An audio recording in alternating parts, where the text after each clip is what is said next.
माझ्या नामदेवरायांनी सुंदर लिहिलं, देव निवृत्ती याने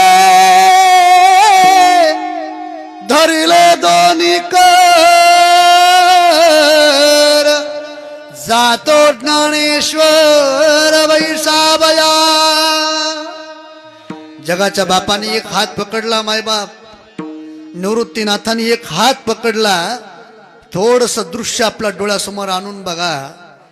आणि जगाच्या बापानं गाईच्या सेनानं सारवलेल्या जागेवरती माझ्या माऊलीला नेलं महाराज, देवाने तिथं बसवलं।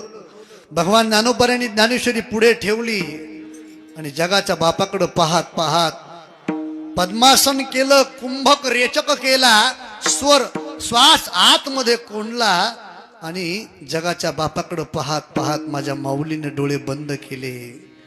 जसे माऊलीचे डोळे बंद झाले का दादा, निवृत्ती दादाच्या डोळ्यात पाण्याच्या धारा टपकल्या। टपकल्याबरोबर देवानं सांगितलं, निवृत्ती हे काय करतो? सावरलं देवाने। पण ज्या वेळेला जगाचा बाप आणि निवृत्ती महाराज बाहेर येतात का दादा, त्यावेळेला जोपर्यंत विश्वाच्या मालकाला माझी माऊली डोळ्यानं दिसत होती दादा, तोपर्यंत त्या देगाच्या बापाला काहीही वाटलं नाही। पण ज्या वेळेला लावी आली शिळा समाधीशी,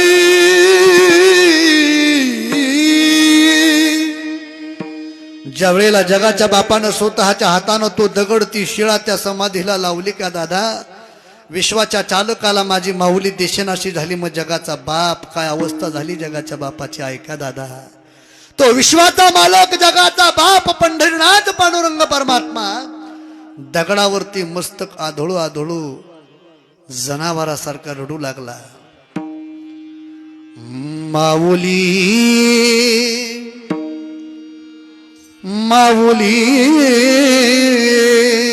माऊली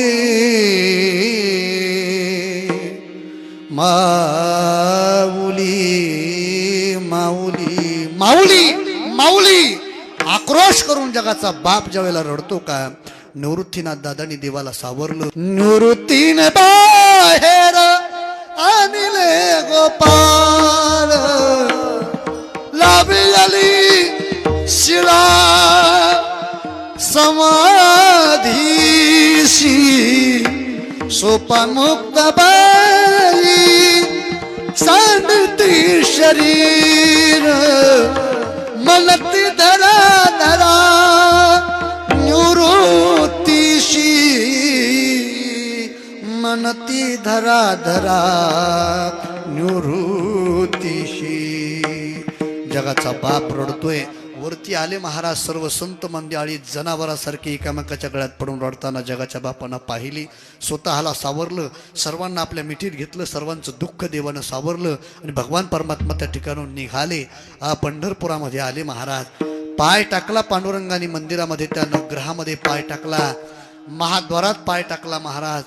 दरबारात पाय टाकल्याबरोबर माझ्या माऊलीची आठवण पांडुरंगाला आली दादा। आणि तो पांडुरंग दहाय मोकलून त्या ठिकाणी गरुड खांबाला मिठी मारून रडत होता। रडत असताना रुक्मिणी मातेनं आवाज ऐकला, धावत धावत माझी आई आली।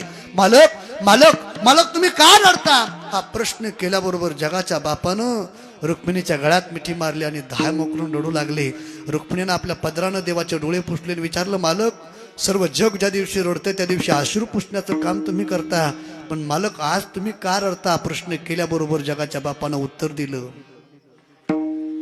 देव बोले रुक्मिणी हा एकची योगी देखिला नयनी,